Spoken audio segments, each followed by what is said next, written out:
Good evening and welcome to the Town of Milton Committee of Adjustment and Consent. My name is Tyler Slatt and I am the acting chair of this committee. The 5 members of this committee are citizens of the Town of Milton and are appointed by the Town Council for a 4-year term. We are appointed to act upon matters respecting the Committee of Adjustment and Consent in accordance with sections 44 and 45 of the Planning Act. The other committee members in attendance are Selwyn Elahi, Chris Trombino, and Tharshi Jayaveer. First item on the agenda is agenda announcements or amendments. Are there any agenda announcements or amendments this evening? None tonight. Moving on to item 2, disclosure of pecuniary interest. Do any members of the committee have a pecuniary conflict of interest with respect to any of the application on tonight's agenda? If so, please declare it now by raising your hand. Seeing none, moving on to item 3, housekeeping items. Tonight's meeting is set in the agenda. Only those matters before the committee will be discussed. This meeting is not the appropriate forum to discuss property standards issues, property taxes, or any other general complaints to the town. Please contact the town during normal business hours to discuss these and any other matters. All written correspondence provided to the Secretary-Treasurer have been issued to the members and is now part of the public record and are hereby read into evidence. In order for the committee to approve an application, the majority of the members present must satisfy themselves that the application satisfies the applicable requirements of the Planning Act. If there is a tie vote, the application is denied. Applicants or their agent will automatically receive a copy of the committee's decision. If anyone else would like a copy of the decision, please contact the Secretary-Treasurer. All decisions are subject to a 20-day appeal period during which any decision could be appealed by only the applicant, the municipality, certain public bodies, and the Minister of the Ontario Land Tribunal. If you wish to appeal a decision, please contact the Secretary-Treasurer. Moving on to item number 4, with respect to the minutes of our meeting dated Thursday, January 30th, 2025, I have a motion moved by Chris Trombino and seconded by Tharshi Jayaveer that the minutes from Thursday, January 30th, 2025 C of A meeting be approved. Is there any discussion from the members? Seeing none, all those in favor, please raise your hand. Thank you. The motion carries. Moving on to item number 5, applications for consideration. The first application tonight is for application A24-060/M 493 Kearns Drive. I now call upon the applicant or the representative to speak to the application.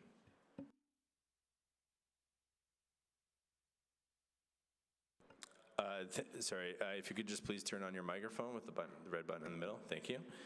Hi there. It's an application for a backyard suite. Sorry, just bear with me a moment. Yep. Please state your name and clarify whether or not you're the applicant or the agent. My name is Amir Rafael, and I'm the applicant. Thank you. Please tell the committee what variances you are applying for, an explanation of the purpose and reasons for the application and why you feel it is minor in nature. You have the floor for 5 minutes. Okay, so this application, we need the variance for the size of the backyard shed. It's a utility shed that we're building. And before the client started, he thought that he's allowed to do up to 15 square meter in the backyard without applying for a permit. And he almost was done until we got a notice of bylaw interversion, zoning bylaw. So it was a big problem for him to restart from scratch and make it 2 square meters smaller. Because the current shed size is 12.8 square meter, and the notice we got is that if it's more than 10 square meter, we need to have a minor variance or application. Yeah. Thank you.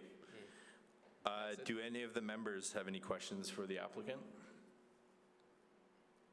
See none, thank you. You may be seated. Yeah, thank you. Are there any members of the public here to speak to this application tonight? Seeing none, do any of the members have any questions I'd like to close the public portion of that application. Any members have any questions for the planner on this application? Seeing none. I have a motion moved by, I have a motion moved by Salman Halahi, seconded by Christopher Trombino, that the application for minor variance be approved subject to the following conditions. 1, that a 0.6 meter permeable surface be installed and hardscaping removed along the lot lines in the rear yard in accordance with the site plan date stamped by town zoning on February 5th, 2025. 2, that enhanced landscaping be provided to the satisfaction of planning staff along the rear lot line. And 3, that the decision be subject to an expiry of 2 years if the conditions are not met and or the development does not proceed. Pardon me, sorry. Is there any discussion on the motion? All those in favor, please raise your hand. Thank you. The motion carries and the variances have been approved with conditions. There is a 20-day appeal period, or there is a 20-day appeal period. If there's no appeal, then the applicant has approval to proceed subject to the conditions of the committee. Thank you.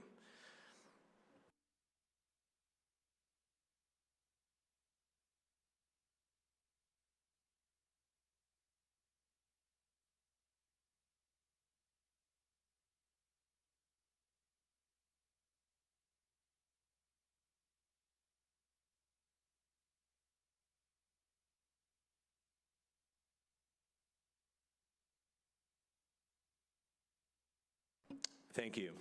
The next application up for consideration is A25-001/M for 2310 Mohawk Trail.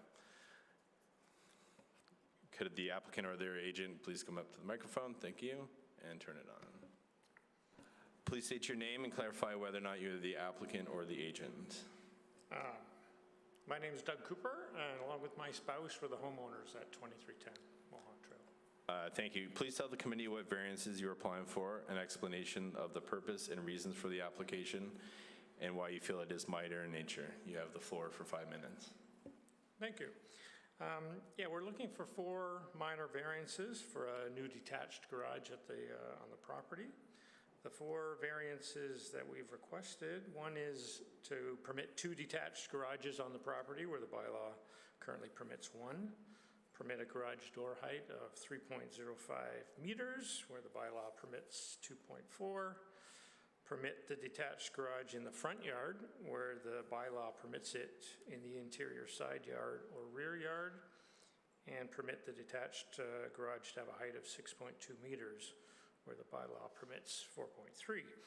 Now, while our property does have a small existing detached garage, the purpose of the additional detached garage is to allow for additional storage of my recreational vehicles. I have a few, my various trailers and personal storage. Now, while the file write-up for this meeting did mention the garage would include living space, that is not the case. There will be no living space in the garage. The taller garage door of 3.05 meters, that will allow me to put my recreational trailer, park it inside the garage.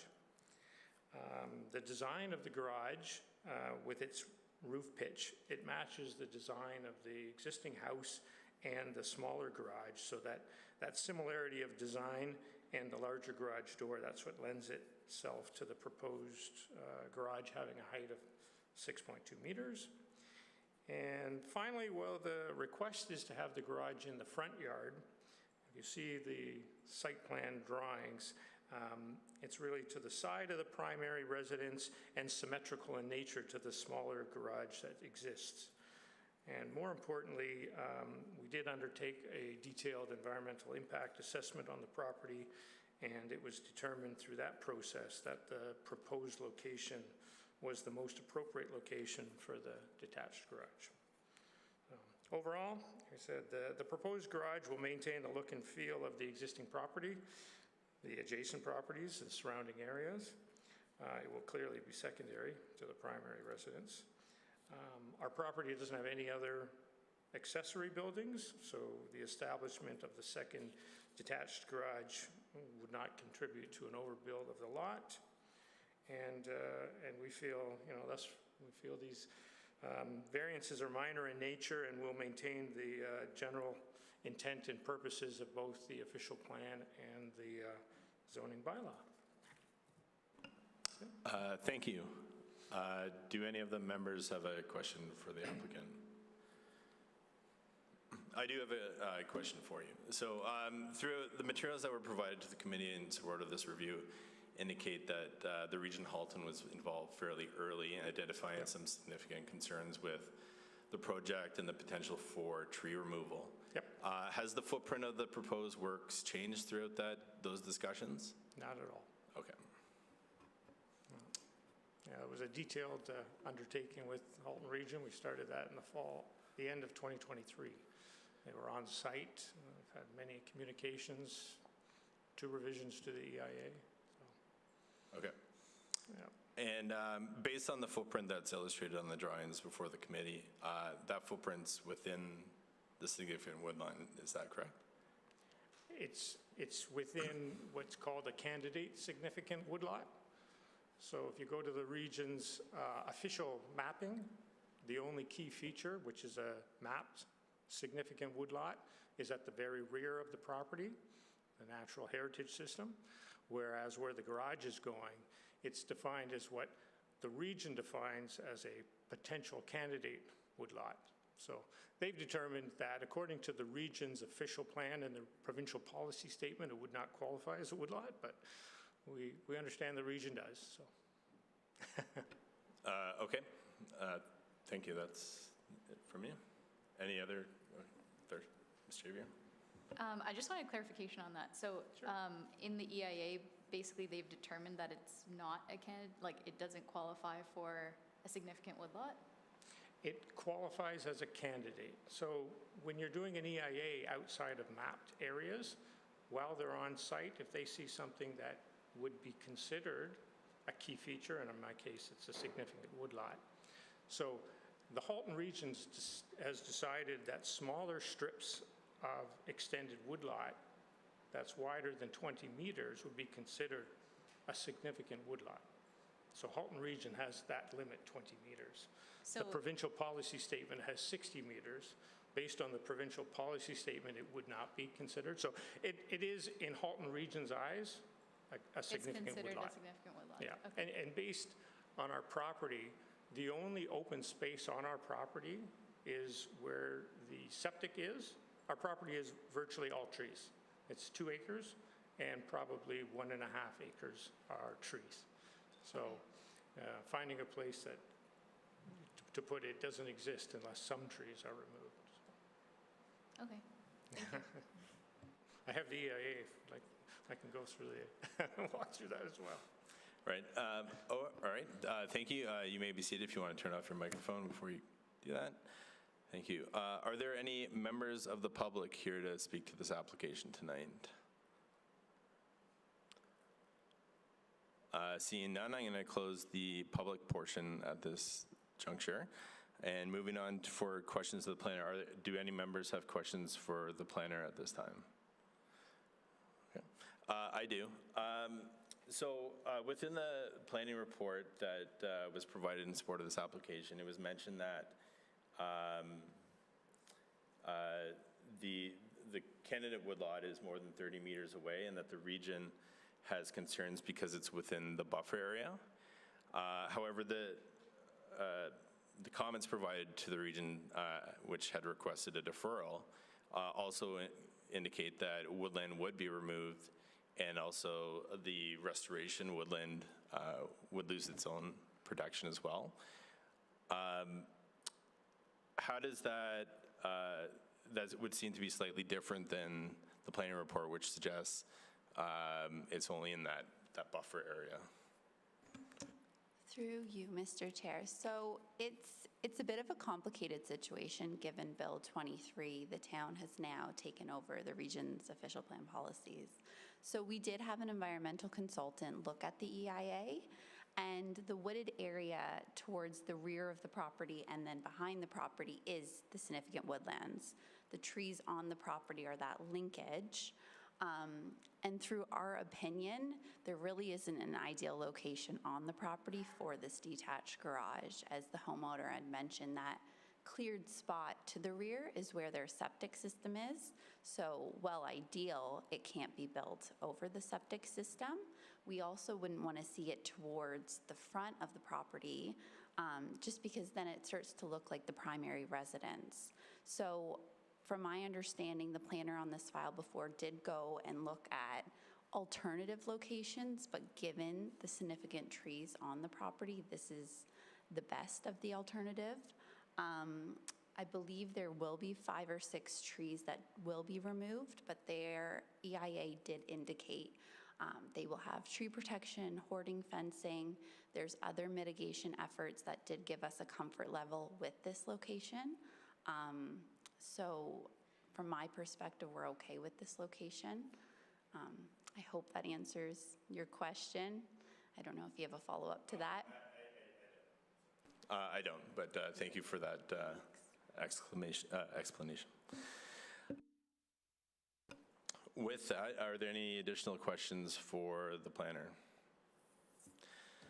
Seeing none, I have a motion moved by Tharshi Javier, seconded by Salman Halahi, that the application for minor variance be approved, subject to the following conditions. 1, that the development shall be constructed in accordance with the site plan prepared by Janssen Consulting and dated and stamped by town zoning on January 1st, 2025. 2, that a building permit be obtained within 2 years from the date of this decision. And 3, that the approval be subject to an expiry of 2 years from the date of decision if the conditions are not met, if the proposed development does not proceed, and/or a building permit is not secured. All those in favor of the motion, please raise your hand. The vote is tied, and the variances have been denied. There is a 20-day appeal period. If there is no appeal, then the applicant has approval to proceed, subject to the conditions of the imposed by the committee. Thank you.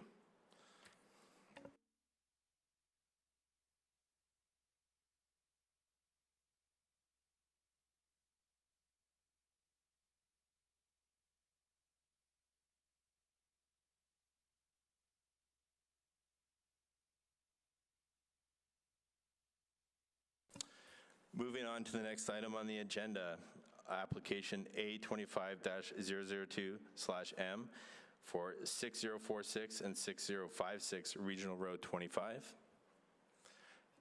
Thank you. Can you please state your, identify whether or not you're the agent or the applicant?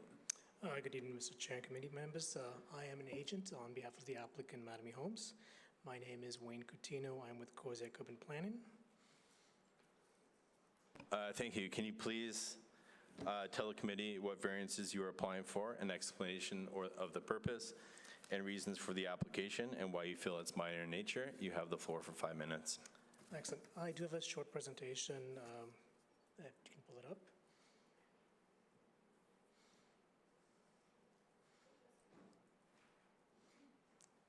Excellent. Oh, forward? Yeah. Amazing. Site location is Regional Road 25 and north of Britannia Road. It was rezoned last year as mixed use 351. There are 4 variances that we're applying for. The first variance is technical in nature. It has to do with an exemption of the 8th floor being considered subject to the tower maximum floor plate. The 8th floor, as you can see on the slide, is the podium level, and the zoning bylaw that was prepared actually does state that the building podium shall have a maximum height of 8 stories. Unfortunately, the next subsection of that zoning bylaw, there was a technical error there which talked about the podium and then the tower height also being 8 stories to 15 stories. So this is a correction for the zoning bylaw amendment that was made last year, as the tower portion is actually 9 stories and up. So the second variance is related to tower floor plate maximum, which is 1,000 square meters. And the request is to increase the maximum floor plate tower to 1,015 square meters, an increase of 15 square meters. This has been reviewed by staff through the site plan application and rezoning. There has been no change to the design of the building. As you can see, the tower portion is stepped back from the podium. It's indicated in little red squares in each building. It's away from everything else, so there's really no impact to the design and to the neighboring lands, as well as to the footprint of the building. And it's required or requested to accommodate a larger 2+ bedroom unit at that corner. Otherwise, we'd have had a larger balcony in that place. The third variance is another technical variance in nature, and it has to do with a reduction of the minimum visitor parking ratio of 0.22 spaces per unit to 0.20 spaces per unit. As mentioned, the zoning bylaw was passed in May 2024. In January 2025, Council adopted a housekeeping zoning amendment which reduced the required minimum residential visitor parking ratio to 0.20 spaces per unit. And this is to bring up the site-specific bylaw in line with the housekeeping amendment. There have been numerous studies done by the consultant's by the applicant's consultant, as well as peer review studies and studies done by this town that went and demonstrated the appropriateness of this reduced rate. Lastly, to that point, there are no changes to the number of units proposed for this reduction. The fourth variance is another variance that's technical in nature, and here we're showing the blue hatch. That's the surface parking area, which is shown at 31%. Unfortunately, during the zoning amendment, there was a miscalculation by a consultant that excluded the drive aisles from this surface parking area and incorrectly put it in at 22%. So this is to bring this up to speed with the site plan, with rezoning. So we're showing the correct site plan surface area at 31%. There's been no change since the rezoning and the site plan review that staff has made. There's no impact to the landscaped open space that has been provided. So lastly, I have read through the report and I agree with the staff report and the recommendations for the variances. Thank you very much. Are there any questions from the committee to the agent?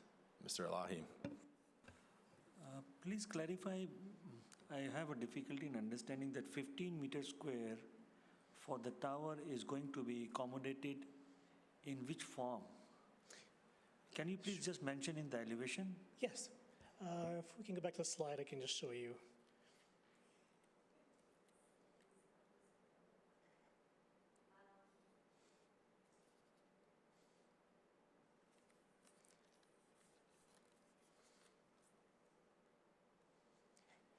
So the 15 square meters is the red rectangle that represents 15 square meters, and that's the floors from 9 to 13 or 9 to 14. And at the podium level, which is the gray hatched area, there's the building footprint. The tower has been recessed or stepped back.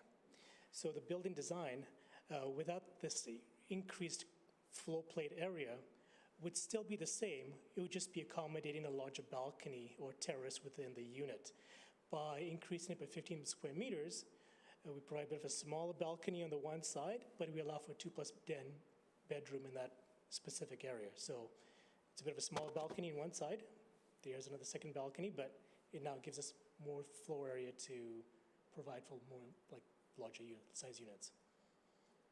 So please correct us if we are wrong, okay? So 15 meters square, partially it is going to be inside the unit and partially for the balcony. Am I right?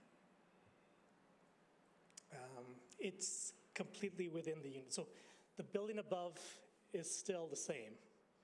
Totally understandable. Okay, totally understandable. Now 15 meters square is inside the unit? Or yes, inside the unit. Inside the unit. Correct. Thank you. Thank you. Are there any more questions for the agent? Seeing none, you may take a seat. Please turn off your microphone. Thank you. We'll now open up things to the public. Is there any member of the public here to speak to this application tonight? Seeing none, we're going to close the public session. Are there any questions to the planner from the committee? Okay. Seeing none, we're going to move to motions. I have a motion moved by Christopher Trombino, seconded by Salman Alahi, that the application for minor variance be approved. All those in favor, please raise your hand. Thank you. The motion passes. The motion carries. The variances have been approved with conditions, or sorry, with no conditions in this case. There is a 20-day appeal period. If there is no appeal, then the applicant has approval to proceed. Subject, that's it. The next sentence was the conditions imposed by the committee, but there are none again. Thank you.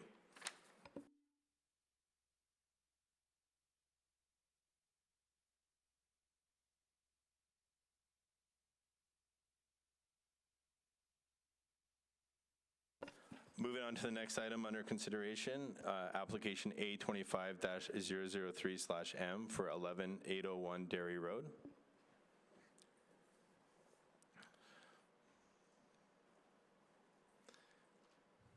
Please turn on your microphone. Thank you. Please state your name and clarify whether or not you are the applicant or the agent. Good evening, members of the committee. Thank you. My name is James Davidson. I am the agent for the file. Thank you. Please tell the committee what variances you are applying for, an explanation of the purpose and reasons for the application, and why you feel it's minor in nature. You have the floor for 5 minutes. Sure. Okay, so the application that we have today is to allow a cumulative total of 922 square meters of gross floor area associated with restaurant uses on the subject property. This is at the property known as 11801 Dairy Road and 11771 Dairy Road. We've been working closely with staff who have been very efficient with helping us progress this file. And we're in receipt of the staff report submitted to the committee, which recommends that this application for minor variance be approved. We agree with staff that this application meets the 4 tests under Section 45(1) of the Planning Act, as the relief being requested is minor in nature, it's desirable for the development of the subject lands, and it maintains the intent of the zoning bylaw. It also conforms to the official plan. By approving this minor variance, there will be no additional adverse impact than what is otherwise contemplated in the bylaw. So I understand that you have the staff report in front of you as well. So if there's any questions, we'd be happy to answer them. But for now, that's all I have. Great, thank you. Are there any members of the committee who has questions for the agent? Mr. Alahi. Thank you. I have a very quick question that on one of the presentation, there are 2 boxes. One is in blue, the other one is in, you can say, in orange. It says that one unit, which is unit 11, front portion is a restaurant and back portion is a non-restaurant. So can you please explain that? Sure, yes. So the intent of splitting up the GFA within the unit is to allow for that end user to operate a restaurant in the front half of that unit, or in that case, a third of the unit. And that would be functioning to the public. So the public would enter into the restaurant and take their food out or eat in, and then the remainder of that unit would be for storage purposes, potentially a separate unit or subletted to a different user altogether. So it means that that is not part of the restaurant? That's correct. Okay, okay. And the next question is that previously, are there any restaurants approved in that building initially? Yes, there are. So through the site-specific zoning bylaw for these 2 buildings that are within the M1 zone, that's the business park zone, permits light industrial uses in addition to a number of commercial uses. Restaurants are one of the permitted uses that are permitted for or within those 2 buildings. Which are in building A and B? A and B, yes. So previously there are restaurants. Now we are asking relief for a more restaurant space of 922 gross floor area. That's correct. So the current site-specific zoning bylaw permits 485 square meters, and we're looking to increase that to 922 square meters. And even previously, these are the same formula that on the front side, there is a restaurant, and on the back, there is a separate unit. Yes, potentially, absolutely. Thank you very much. Thank you, Mr. Elahi. Any additional questions for the agent? Thank you. You may be seated if you could turn off your microphone. I'm going to open up to the public. Is there any public here to speak to this application tonight? Seeing none, I'm going to close the public session, and I'm going to move on to questions to the planner. Are there any questions from the committee to the planner? Seeing none, I'm going to move on to motions. I have a motion moved by Tharshi Javier, seconded by Christopher Trombino, that the application for minor variance be approved. All those in favor of the motion? The motion carries. The variances have been approved. There is a 20-day appeal period. If there is no appeal, then the applicant has approval to proceed. Thank you. That ends the applications before the committee tonight, and we're going to move on to item number 6 in the agenda, the next meeting. The next meeting is scheduled for March 27th, 2025. And item 7, is there any new business before we conclude tonight's meeting? Seeing none, I declare this meeting adjourned at 6:31.